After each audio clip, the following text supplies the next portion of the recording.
കേരളയാത്രയിൽ കാന്തപുരം ഉസ്താദിന്റെ കൂടെ ചെലവഴിച്ച ദിവസങ്ങളെക്കുറിച്ച് സുലൈമാൻ സഖാഫി മാളിയേക്കിലെഴുതിയ 1021 ലക്കം റിസാലാവാരികയിൽ പ്രസിദ്ധപ്പെടുത്തിയ ലേഖനത്തിൽ നിന്നെടുത്ത ഭാഗത്തിന്റെ ശബ്ദാവിഷ്കാരം.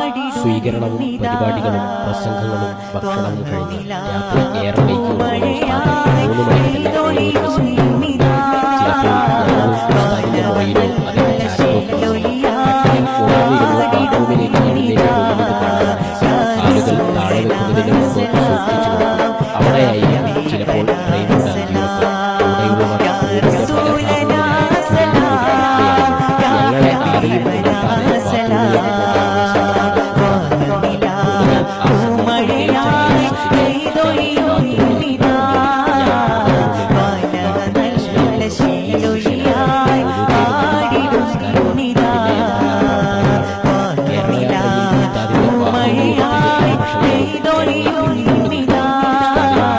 ആ തിരക്ക് വർദ്ധിക്കുമ്പോൾ ഞാൻ ഉസ്താദിനോട് പറയും, പുറത്തേക്ക് കൈവീശണം. അപ്പോൾ സ്വലാത്തിന്റെ ഏടിൽ നിന്ന് തല ഉയർത്തി പുറത്തേക്ക് നോക്കി പുഞ്ചിരിക്കും, കൈവീശും. വീണ്ടും പ്രാർത്ഥനയുടെ ഏടിലേക്ക് മടങ്ങും. യാത്രയിലുടനീളം ഇത് തുടർന്നു.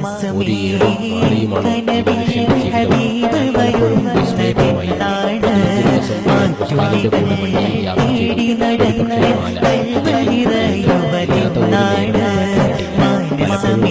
സ്വലാത്തിന്റെ ഏടിൽ കേരളയാത്രയാണെന്ന് ചൊല്ലിവച്ച പേരുകൾക്കിടയിൽ മേലെ വെച്ച് ഏഴടച്ചു പിടിക്കുന്ന ഉസ്താദ് നീ ഇതൊന്ന് ചൊല്ലിത്തീർക്കാൻ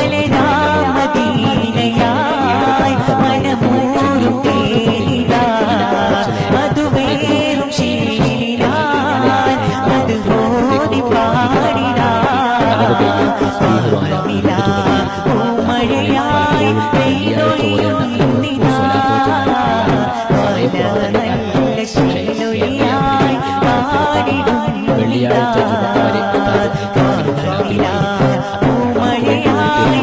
പലപ്പോഴും സ്വലാത്തിൽ